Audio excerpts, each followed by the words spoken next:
Hello YouTubers.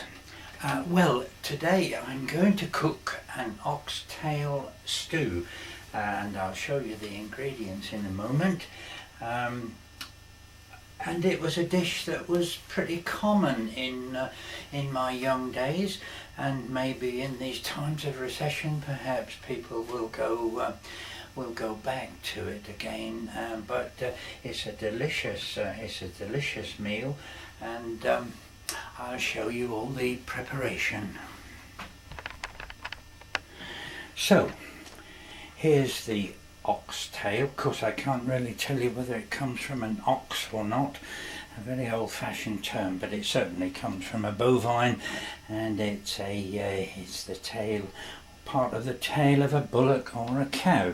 So we'll put that to one side because that's going in last, and I'm going to prepare the vegetables that are going to go with it. So I have carrots and onion. I'm going to cut the onion just in half because that will probably dissolve into practically nothing when it gets cooked. And chop the carrots in a very artistic way. There you go. 1, 2, 3 of those. And then I'm going to add the stock, and of course it's not real proper stock. It's made up from a packet of prepared sauce, but it will be very nice. So in they go, and then I will put in the stock. Now, actually, we've only just recently been allowed to buy oxtail or anything that's connected with the spine of an animal and the spinal cord after the very sad epidemic that farmers suffered with their animals with BSE. And it was found that those people who might have eaten meat, including the spinal cord, from undiagnosed animals with BSE in the past, then contracted a very nasty disease called JCD, I think it was, but it was a terrible thing, and so there were great restrictions. But now the restrictions have been lifted with certain controls, and we can now have oxtail stew. And the beauty of oxtail stew is that whilst it will provide me with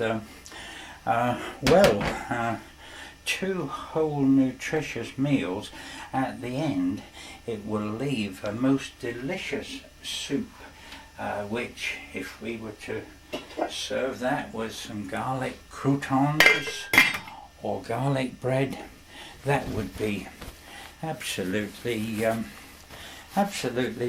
delicious. So that's going to go in the oven.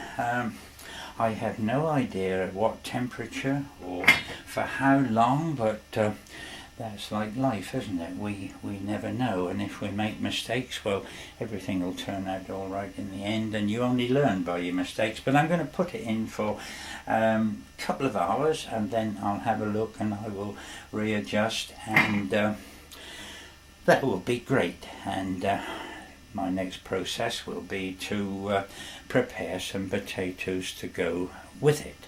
So I'll see you in a little while.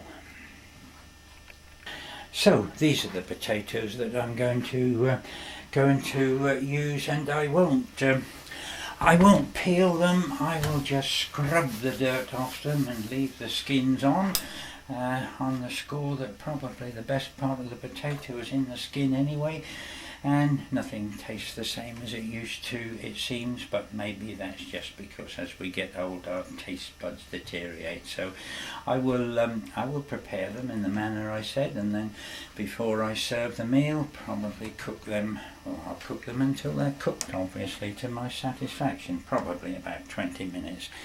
So let us proceed and I will show you the finished meal when I'm ready to serve it. Until next time, goodbye.